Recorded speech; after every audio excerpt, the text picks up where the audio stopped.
Hello. Today, our scripture passage tells us something simple and profound. God is love. Not that God has seen love or sometimes God shows love. No, it says God is love. In the first reading from the first letter of John, it reads, "Whoever is without love does not know God, for God is love."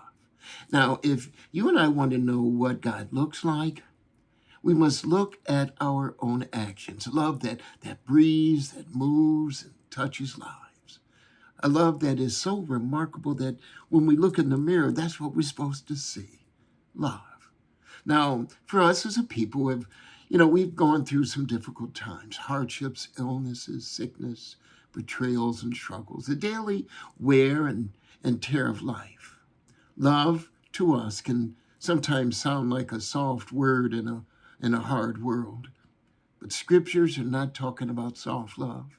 Scripture's talking about a love that endures, love that folks can look at and to love and to believe and see. A love that holds on through sorrow and disappointment. It's that kind of love that grandmama was praying about, that mama cooked over.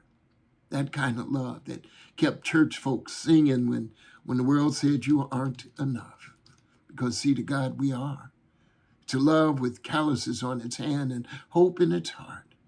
St. John writes in this kind of love, it's not that we have loved God, but that God has loved us and sent us his son, and God loved us first.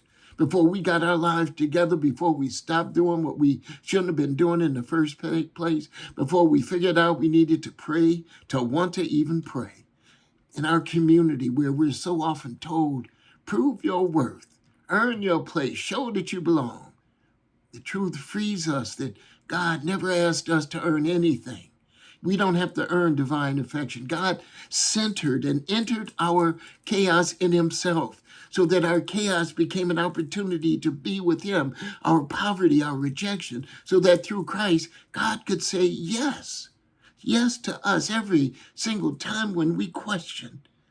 Every single one of us, young and old, struggling, grieving, or just trying to hold on. You and I, we're already standing within the circle of God's love. St. Mark tells us in the gospel that when Jesus saw this crowd, his heart was moved with pity for them, for they were like a sheep without a shepherd. He didn't just see a problem, he saw people. He didn't see a nuisance. He saw a hungry crowd with hungry hearts. He didn't see illegal immigrants because every child of God is legal. And that's still our story even today. So many of God's people are like sheep without a shepherd. Students who just aren't getting it in schools when some schools overcrowded, some underfunded. Prices are going up and hope is running low. Young people are searching for meaning and all they find in the internet is everything but dignity. Jesus sees that kind of crowd and his heart moves. And if you and I are his disciples, our hearts have to move also. Christian love is more than nice thoughts and quiet prayers. It's a love that reaches out, steps up, and gets involved. An hour grows late and the disciples say, we better dismiss him because they need to get something to eat.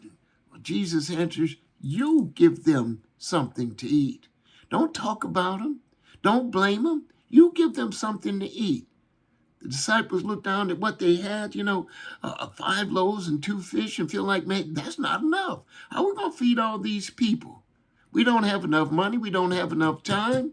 We don't have enough patience. We don't have enough people. We don't have enough energy. Yeah, but God, he takes that not enough, our not enough, and blesses it, breaks it, and puts it back in our hands.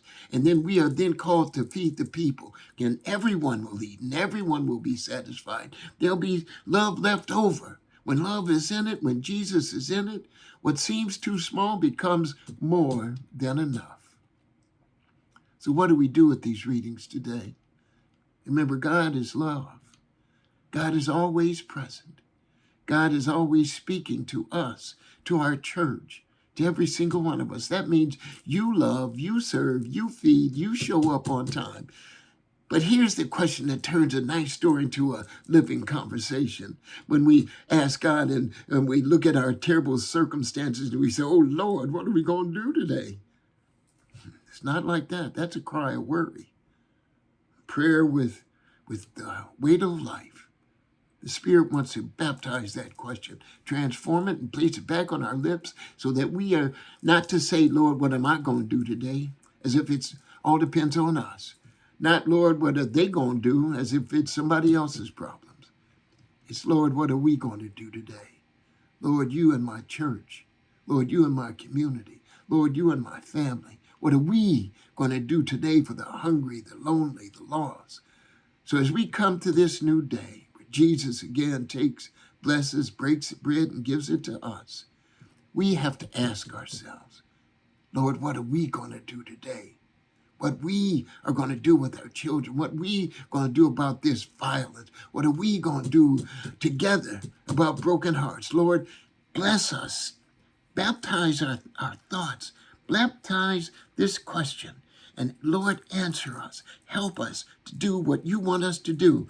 And that way we'll get up and say, Lord, what are we going to do today?